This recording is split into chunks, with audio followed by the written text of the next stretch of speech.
Hello everyone, welcome to Net Economics classes. I am Priyanka and we are doing one of the most important topic of Indian economy, that is money, banking and capital market.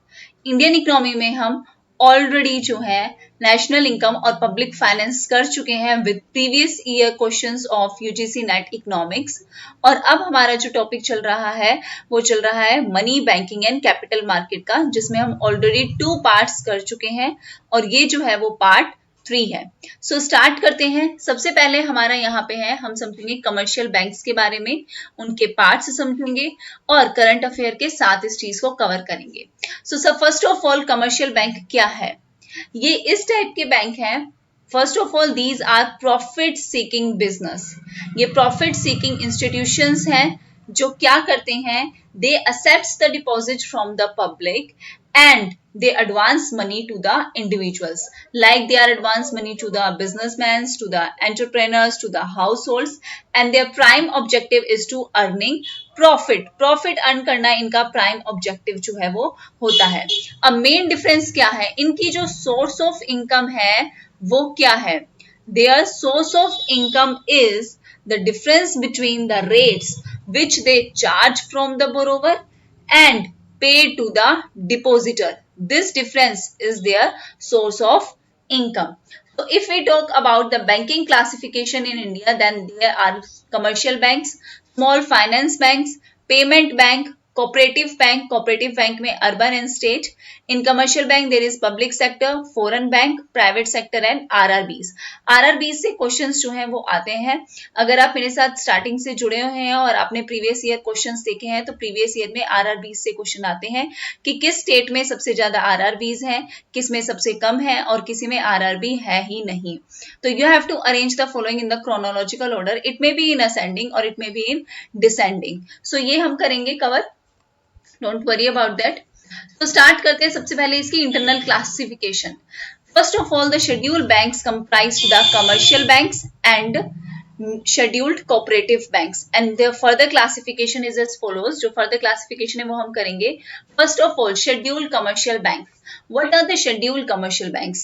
These banks are listed in the second schedule of the RBI Act, that is 1934। All the nationalized bank, private banks, foreign banks and some cooperative banks are listed in this schedules, and cooperative bank can become banks if they adhere to certain conditions। कई conditions होती हैं जिससे हमारे cooperative bank जो हैं वो क्या बन सकते हैं, schedule bank बन सकते हैं। ठीक है। सब्सिक्वेंटली सबसे पहले अगर हम बात करें तो पंजाब नेशनल बैंक 1894 में एस्टेब्लिश हुआ था और स्वदेशी मूवमेंट जब स्टार्ट हुआ था हमारा 1906 में, उसकी वजह से इसको एनकरेजमेंट मिली थी, यहां से एनकरेजमेंट मिली थी क्या बनाने की, कमर्शियल बैंक को बनाने की, कमर्शियल बैंक्स बनने चाहिए। This encouragement was from the Swadeshi movement which is in 1906।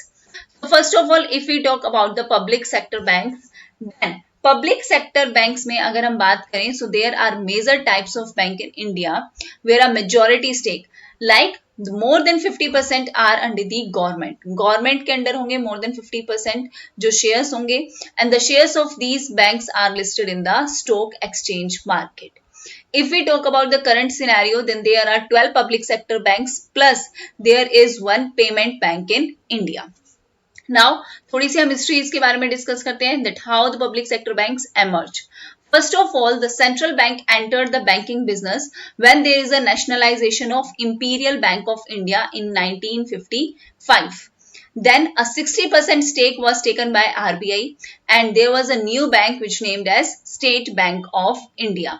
Plus there were 7 other banks that become the subsidiaries of the new bank in 1959, and the State Bank of India Act 1959 जो पास हुआ था वो किसकी recommendation के under हुआ था, किस government के अंडर हुआ था, नेहरू गवर्नमेंट के अंडर हुआ था।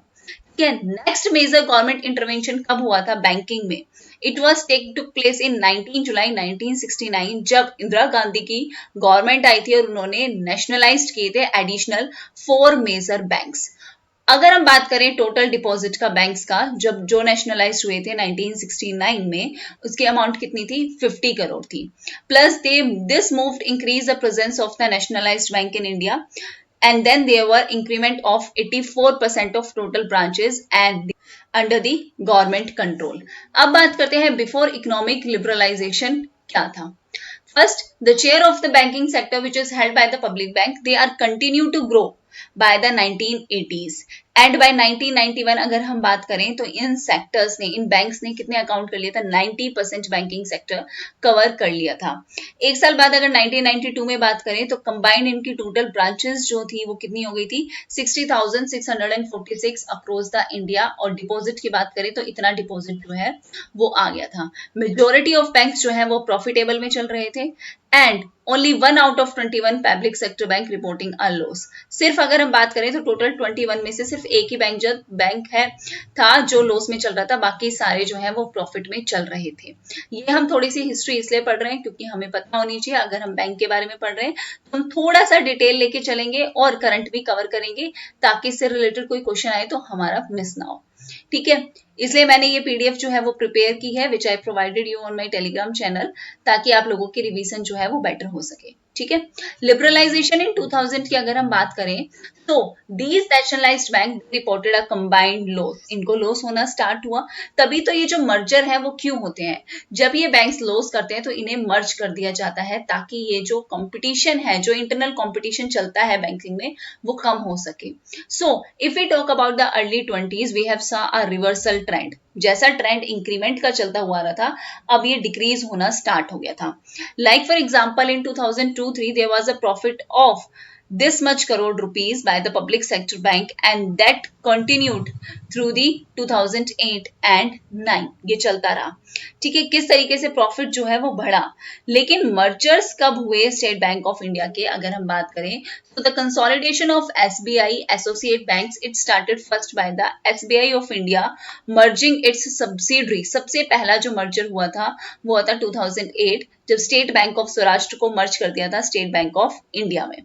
उसके बाद स्टेट बैंक ऑफ इंदौर मर्ज हो गया था 2010 में, और जो रिमेनिंग सब्सिडरीज बची थी like the State Bank of Bikaner and Jaipur, State Bank of Hyderabad, State Bank of Mysore, State Bank of Patiala and State Bank of Travancore and Bharatiya Mahila Bank. They were merged with the State Bank of India with effect from 1st April 2017. ये सारे banks भी state bank of India के साथ मर्ज हो गए थे। आगे अगर हम बात करें कौन से और बैंक्स हैं जो मर्ज हुए हैं, तो विजय बैंक और दीना बैंक मर्ज हो गया बैंक ऑफ बड़ौदा में 2018 में। आईडीबीआई बैंक को कैटेगराइज कर दिया गया एज अ प्राइवेट बैंक कब, 2019 में। ये बहुत छोटी छोटी इंफॉर्मेशन है जो आप लोगों को पता होनी चाहिए कि कब जो है क्या चीजें हुई थी। इसके एक आप नोट्स भी बना सकते हो नॉर्मल से, बहुत डिटेल में यहाँ से क्वेश्चन आते भी नहीं है, वैसे भी बहुत ही रिसेंट से क्वेश्चन आते हैं। ठीक है, तो if you talk about on 30 अगस्त 2019 जो हमारी फाइनेंस मिनिस्टर है श्री निर्मला सीतारमन जी, उन्होंने अनाउंस कर दिया गवर्नमेंट्स प्लान फर्दर कंसोलिडेशन के लिए। ठीक है, जो पब्लिक सेक्टर बैंक हैं, सबसे पहले Indian banks merger with Allahabad bank, Punjab national bank merged with Oriental Bank of Commerce and United Bank, Union Bank of India it merged with Andhra Bank and the Corporation Bank. Next, Canara bank merge with the syndicate bank. इनके anchor bank तो यही रहे हैं जो main head है, बाकी इनके साथ साथ ये बैंक्स जो हैं वो मर्ज हो गए थे। अब ये मर्जर जो हुआ है वो 1 अप्रैल 2020 से इफेक्टिव हो गया है। ये सारे बैंक्स जो हैं वो मर्ज हुए हैं। मर्ज होने का रीजन यही है कि अगर लॉस हो रहा है तो वो चीजें मर्ज होंगी, क्योंकि कब तक जो है वो लॉस बियर कर सकते हैं, एक लिमिट तक की तो कर सकते हैं ना। तो SBI and it's associates, State Bank of India it's start functioning with the establishment of Bank of Calcutta in 1806. उसने अपनी फंक्शनिंग स्टार्ट कर दी थी। Then after 3 year 1809 it was redesigned as bank of Bengal और later it was in the form of bank of Bombay and bank of Madras. धीरे धीरे ये चीजें जो है वो कैसे स्टार्ट हुई वो हम देख रहे हैं। So these all banks were later unified and they become the imperial bank of India. ठीक है, उसके बाद one of the most important point in the history of SBI is the formation of first 5 year plan in 1951। जब हमारा first 5 year plan बना था तो क्या मेजर चेंजेस आए थे। फर्स्ट ऑफ ऑल क्या क्या हुआ था, to serve the economy and the rural sectors as whole and all India rural credit survey committee formed की गई। किस लिए? ताकि रूरल सेक्टर्स को भी हेल्प मिले। अगर सिर्फ बैंक यही सोचते रहेंगे कि हमें तो प्रॉफिट के लिए बड़े बड़े ही लोगों को चूज करना है, तो रूरल सेक्टर्स की तरफ ध्यान कौन देगा, है ना। सो इसलिए क्रेडिट कमेटी फॉर्म हुई, रूरल क्रेडिट सर्वे कमेटी, और ये जो कमेटी है स्टेट्स की हेल्प से फॉर्म हुई ऑब्वियसली। सब्सिक्वेंटली जो एसबीआई है वो फॉर्म हुआ 4 साल बाद 1955 में, और इसका ऑब्जेक्टिव क्या था? सेम था। रूरल सर्वे committee, rural credit survey committee का और एसबीआई के ऑब्जेक्टिव्स जो थे वो सेम थे। That then in later in 1959 there was a act passed which enabled the SBI to form 8 subsidiaries into one। फिर ये एक्ट पास हुआ कि इनकी अब जो 8 सब्सिडरीज है उनको एक सिंगल सब्सिडरी में कन्वर्ट कर दो। अब हमारी क्या चीजें हैं वो देखते हैं। Associates of bank of state bank of India. सबसे पहले 1 अप्रैल 2017 को एसबीआई मर्ज हो गया with its 5 of its associates bank and the other bank, जिसमें एसबीआई को किस में लाया गया? Top 50 largest banks in the world में एसबीआई हमारा जो है वो आ चुका है। अब दीज एसोसिएट्स, इन एसोसिएट्स में कौन कौन सी थी ये हमने देख लिया। द 6th बैंक जो था वो था भारतीय महिला बैंक, और ऑल्दो जो ये बैंक्स मर्ज हुए थे इनके शेयर्स को हम इंडिविजुअल एंटिटी ही कहेंगे। They are continue as a individual. So there were many reasons that were cited for their merger। First of all in merger के क्या मेन रीजन रहे?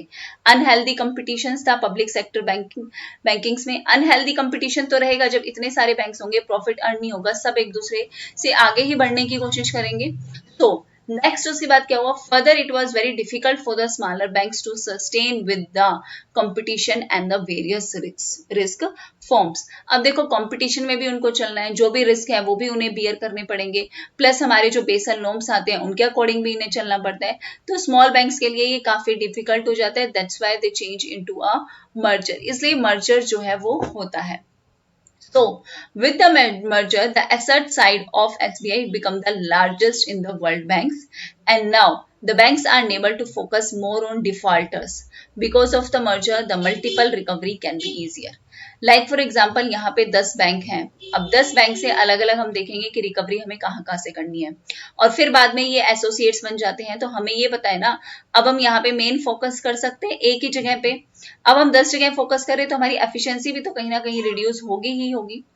सो that is the reason the banks are merging. Next हम बात करते हैं private sectors bank के बारे में। So there are old private sectors bank, there are new private sector banks. ठीक है, अगर हम बात करें in total in recent there were 21 private sector banks, but ये सब डिवाइडेड हैं, जिसमें से जो 13 ओल्ड जनरेशन बैंक्स हैं प्राइवेट सेक्टर बैंक्स, वो ओल्ड जनरेशन के हैं। वो क्या रिप्रेजेंट करते हैं? That even before nationalization 1969 and are still autonomous and private. और वो कौन कौन से बैंक हैं? Syrian bank and city union bank. ठीक है, न्यू बैंक्स की अगर हम बात करें, so new private sector banks कौन से हैं? The banks which came into operation after 1991, जो 1991 के बाद ऑपरेशन में आए थे। किसकी इंट्रोडक्शन के बाद? जब इकोनॉमी में इकोनॉमिक रिफॉर्म्स जो हैं वो इंट्रोड्यूस्ड हुए थे, फाइनेंशियल सेक्टर रिफॉर्म्स इंट्रोड्यूस्ड हुए थे इकोनॉमी में, और इसके बाद जो बैंक्स आए थे वो कहलाए गए थे न्यू प्राइवेट सेक्टर बैंक। ठीक है, टॉप 5 में ICICI, HDFC, Axis, Kotak, Yes bank के सारे हैं। यस बैंक का तो भी बहुत बड़ा सीन भी हुआ है, आप लोगों ने देखा भी होगा न्यूज में। यस, तो प्राइवेट सेक्टर फॉरेन बैंक्स की बात करें तो करंटली इंडिया में 45 फॉरेन सेक्टर बैंक्स हैं, 286 इनकी ब्रांचेस हैं। बस ये क्वेश्चंस जो है वो यही यहां तक ही आ सकते हैं कि टोटल कितने हैं। ठीक है, 45, 44 ये जो है यहां से है। ठीक है, नेक्स्ट रीजनल रूरल बैंक से क्या क्वेश्चन आ सकता है?